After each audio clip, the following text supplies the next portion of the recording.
매주 월요일 2부 전국 현안들 여야의 시각에서 살펴보는 정치 좀 아는 누나들 최민희 전 의원, 진수희 전 의원 두 분 어서 오세요. 네, 안녕하세요. 네, 미래통합당 오늘 정식 출범했습니다. 진수희 전 의원은 이제 미래통합당 소속이시죠? 예, 그렇게 됐습니다. 저는 가만히 있었는데 이게 계속 어쨌든 네, 그죠? 네. 미래통합당에 대해서 도로 새누리당 아니냐 이런 비판이 있습니다. 뭐라고 답하시겠어요? 있어요. 네. 그런데 그거는 좀 이른 평가하고 저는 동의할 수가 없는 게 지금 이제 공천이 한창 진행 중이기 때문에 그런 평가는 공천이 다 끝난 다음에 경선 결과 보고 결과를 보고 해야 되는 거 아니냐. 근데 이제 뭐 일견 그런 비판이 이해되는 대목은 뭐냐면 지금 한국당 지도부가 고스란히 다 있는데 플러스 한 4명 정도가 추가되는 이거는 사실은 신설합당이라는 취지에도 어긋나는 것이고 통합은 되지만 혁신이 상당히 부족하다는 거를 느끼게끔 하는 대목이라서 그 지점은 저도 많이 아쉽죠. 게다가 공관위원회도 그냥 기존 어떻게 됩니까? 공관위원회는 저는 좀 생각이 다른 게 워낙 김영호 위원장이 이끄는 이 공천관리위원회가 지금 기존의 한국당 지도부하고는 완전히 별개로 움직여지고 있기 때문에 여기에 뭔가를 새로운 위원을 추천해서 들어가거나 이렇게 하면 오히려 이게 흔들릴 수가 있고요. 그다음에 그 통준인가 이런 쪽에서 몇 명 추천을 해서 들어가게 되면 그것이 공천 지분 또 세보수당이 추천해서 들어가는 이런 상황이 되면 이제 공천 지분 확보하려고 그러는 게 아니냐라는 오해 아닌 오해가 있을 수 있기 때문에 저는 지금 그 공간에는 그대로 가는 게 오히려 일관성이 있고 알겠습니다. 맞다. 최민희 전 의원 이 미래통합당 어떻게 평가하세요? 일단 불완전한 보수통합이다. 그래서 도로새누리당은 아닐 수 있죠. 그리고 도로새누리당이라고 하려면 우리공화당이 들어와야 되잖아요. 네네. 그게 안 됐기 때문에 일단 지금은 불완전한 보수통합이다. 이렇게 얘기할 수밖에 없다. 그런데 그러면 어쨌든 불완전한 보수통합이라도 통합은 된 거고요. 그다음에 혁신의 바로미터는 저는 3가지 정도라고 봅니다. 첫째는 박근혜 탄핵과 관련하여 전 대통령 탄핵과 관련하여 문제 있는 친박이 얼마나 낙천하느냐. 이게 하나고요. 두 번째는 새로 들어오는 후보들 있잖아요. 혁신 공천을 누구라느냐. 이게 가능하면 탈이념적이며 지금 보수를 표방하지 않았잖아요. 그러니까 중도 실용적인 전문가들이 얼마나 많이 들어오느냐. 세 번째가 새 보수당 쪽에 비교적 좋은 분들이 많이 계십니다.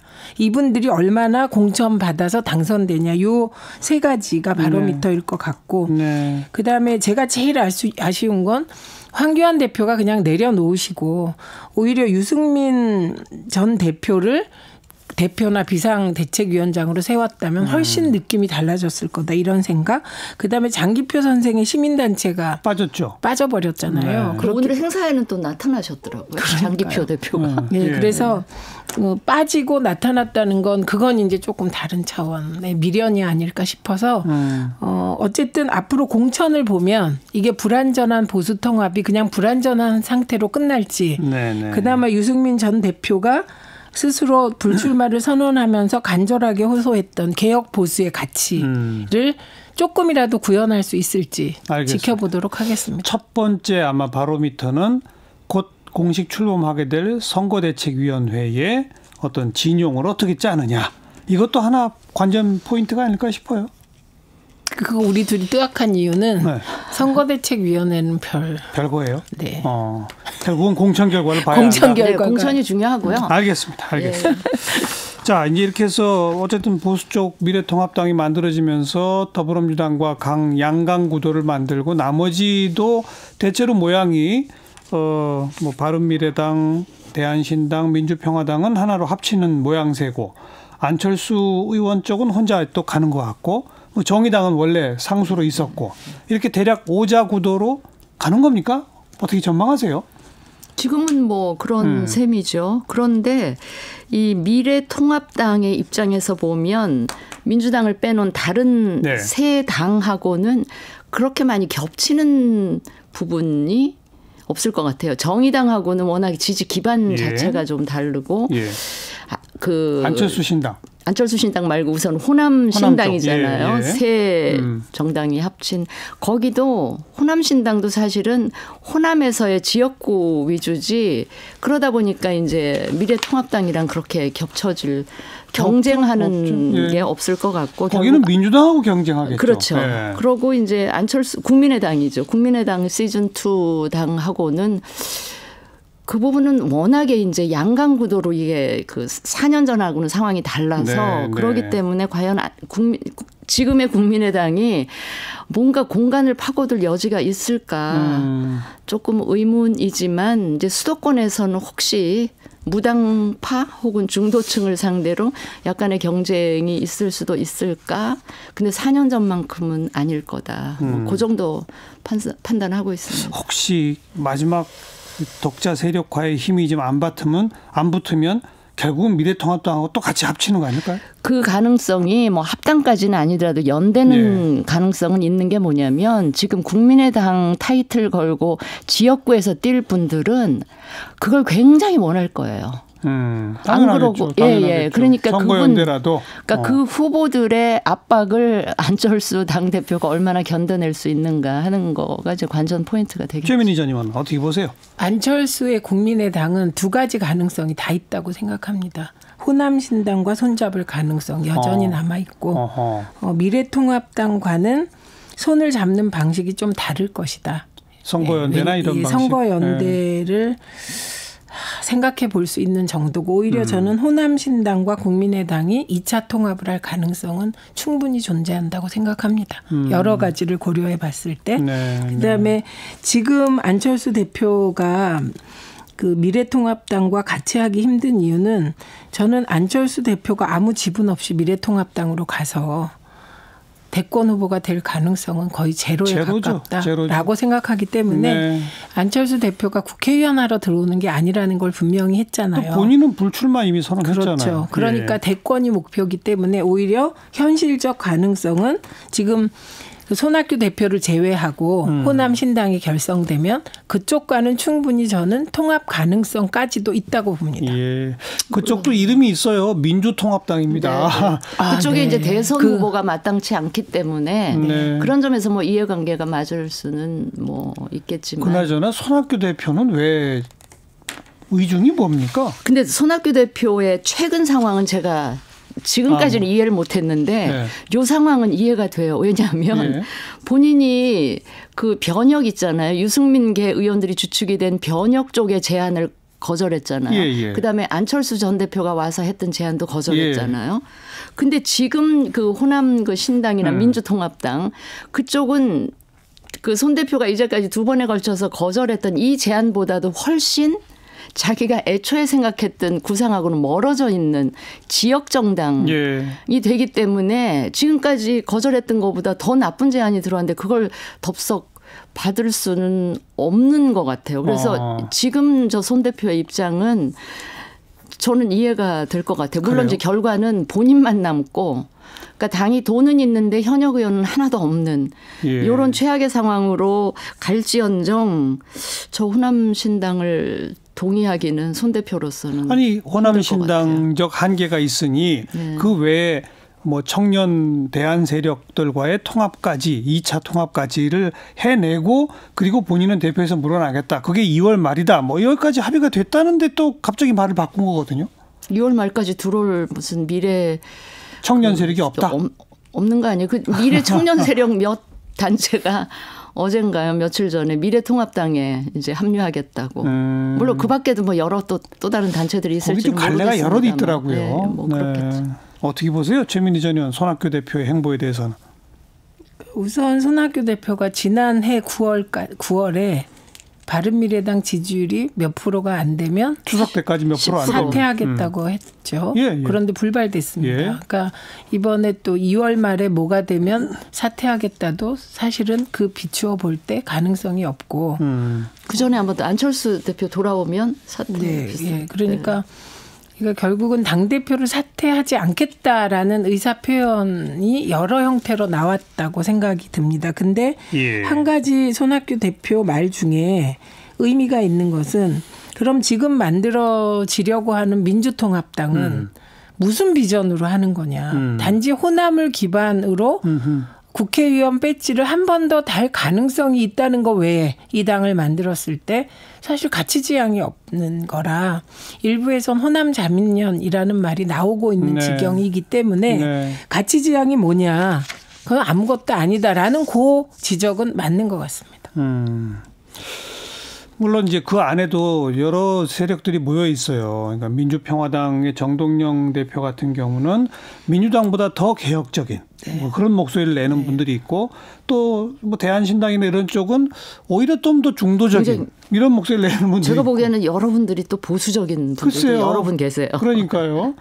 거기야말로 함께 모여서 뭘 하자는 건지. 그죠? 그냥 제가 보기에는 정치공학적으로 함께 모여서 교섭단체를 구성하면 선거구 획정에서 일정한 지분을 갖게 되는 것이거든요. 그래서 그 선거구 획정을 유리하게 해서 일단은 국회에 들어가는 게 목표로 보입니다. 그리고 이제 호남 지역에서 민주당과 1대1 구도로 하면 몇 석 정도는 건지지 않겠는가 뭐 이런 희망? 뭐 지금 호남 지역의 민심은 안 그렇다는 거 아니에요?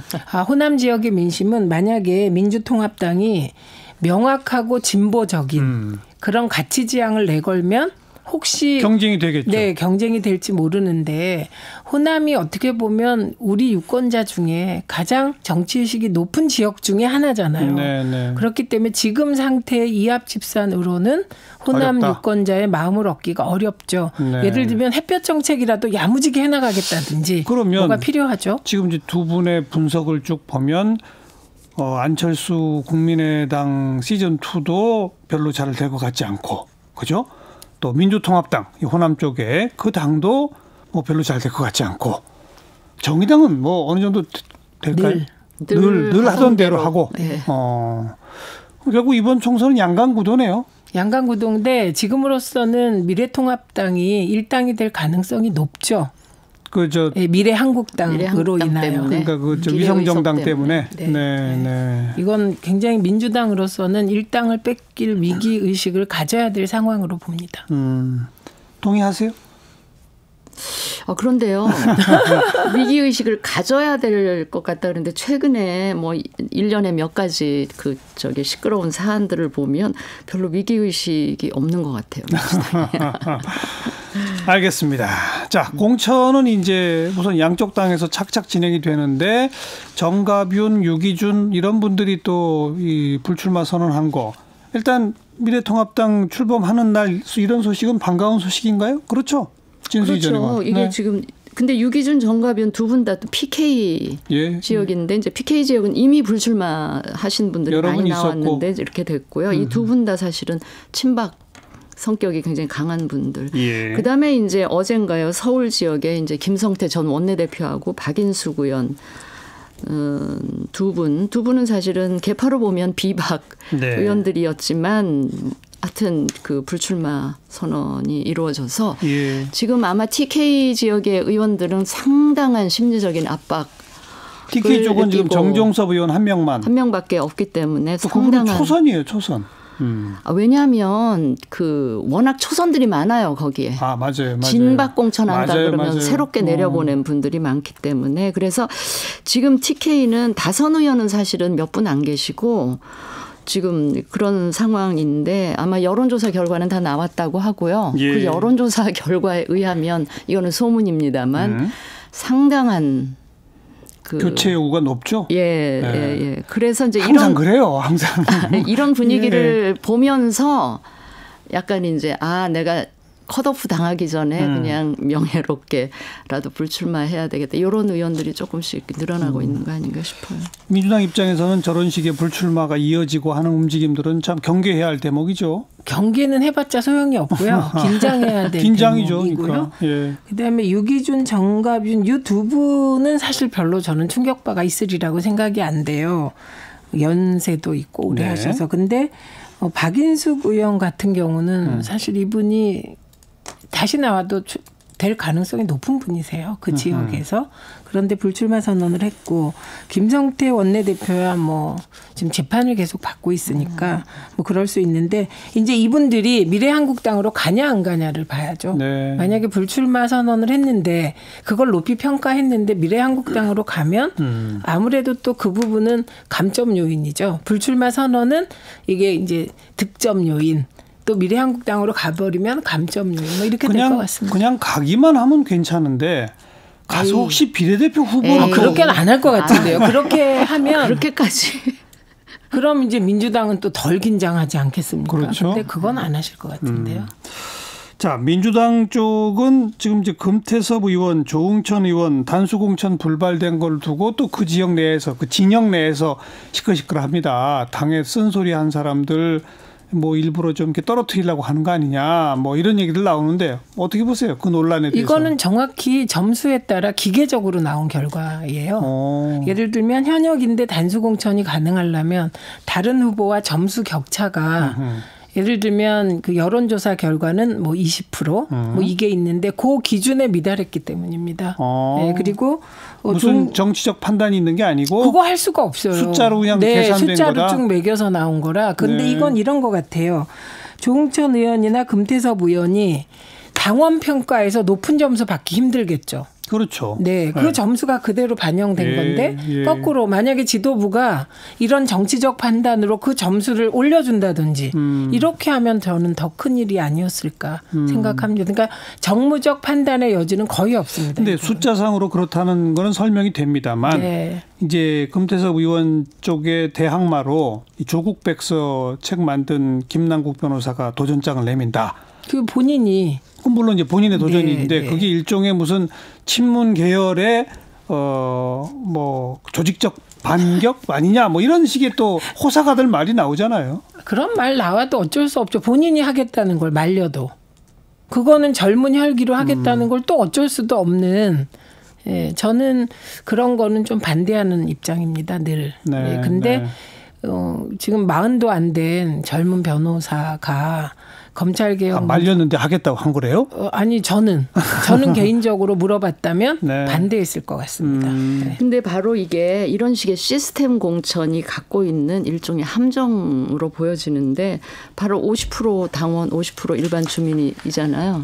그러면 그 50% 그 당원들 가운데 흔히 왜 민주당의 경우 빠로 불리우는 그 열혈 지지자들이 그 거부하는 이런 거면 아까 기계적 공천은 아니어도 그 지역의 후보 좋은 점수를 받기는 굉장히 어렵잖아요. 그럼 결국 어떤 현상이 벌어지냐면 당론이라든지 혹은 청와대를 향해서 뭔가 각을 세우는 이런 후보들이 생겨날 여지가 전혀 없고 민주당 전체가 같은 소리를 내는 이런 당으로 그 이렇게 바뀌어질 이런 가능성이 있기 때문에 이게 바로 시스템 공천이 가진 좀 함정이 아닐까 싶습니다. 그래서 이제 전략 공천이 필요하다고 저는 생각을 하거든요. 그런데 김남국 변호사의 경우는 김남국 변호사가 판단할 때 검찰개혁이 자기 신념인데 그 검찰개혁 자기가 갖고 있는 방향과 금태섭 의원이 다를 때 그냥 가서 경선에서 한번 유권자의 심판을 받아보겠다. 이 자세를 또 뭐라고 할 수는 없다. 그거는 뭐라고 할 수 없을 뿐만 아니라 저희들은 엄두도 못 내는 용기라 높이 평가합니다. 그런데 지금 말씀하신 그 당원들의 편향성을 얘기할 때 저는 그 부분은 마찬가지인 것 같거든요. 자유한국 양당 다 마찬가지죠. 그렇죠. 그러니까 당원의 충성도를 비판하기는 어려울 것 같습니다. 그리고 그럼 전부 여론조사에서 공천할 거면 일반 국민 여론조사에서 그럼 당이 뭐하러 필요하고 당원이 왜 필요하겠어요? 그래서 이제 경선할 때 50% 했는데 금태섭 의원이 이겼다. 그러면 김남국 변호사 깨끗이 승복할 테고 또 거꾸로 금태섭 의원이 김남국 변호사한테 졌다. 그러면 또 깨끗이 승복하고 저는 그런 모습을 기대합니다. 저는 정봉주 의원이 왜 알쏭달쏭한 말을 하면서 이제 거둬들였잖아요. 당의 결정이 승복한다는 바로 이런 상황. 을 예견한 게 아닌가 싶어요. 금태섭 후보를 공천을 줄지 안 줄지를 보겠다라는. 그런데 지금 이렇게 열어놨잖아요. 추가 공모를 통해서. 그러니까 그건 정봉주 의원이 감지한 바닥 분위기가 그런 분위기. 점수가 별로고 해당 현역 의원한테 좋지 않은데 당에서 이런 걱정들을 하시니까 정무적으로 금태섭 의원을 단수 공천하지 않을까 하는 우려 이런 걸 했던 것 같습니다. 근데 지금은 진짜 그렇게 할 수가 없다고 합니다. 점수로 쫙 먹여서 시스템상 하기 때문에. 안 된다. 뭐 이제 총선이 점점 다가오니까 이제 아주 구체적으로 각 지역마다 이미 공천 확정된 사람들도 나오고 있고 하나하나 이런 화제거리들이 생기는군요. 네. 오늘 예선에서 제일 관심 가는 지역이 될 것 같아요. 어디가요? 그 지역이 금태섭 지역고요. 그 민주당 경선에서 가장 저도 아주 주목받는. 흥미진진한데 두 분께는 죄송하죠. 우리는 흥미진진합니다. 당사자는 피말리는. 네. 네. 아, 죄송할 거 없어요. 그게 정치인데요. 뭐. 네, 안 그렇습니까? 그 결과가 진짜 좀 굉장히 궁금한 지역입니다. 정치하는 사람들은 다 이런 관심 받는 게 어떤 의미에서는 또 좋은 거예요. 그리고 떨어진 분은 뭐 어쩔 수 없는 거죠.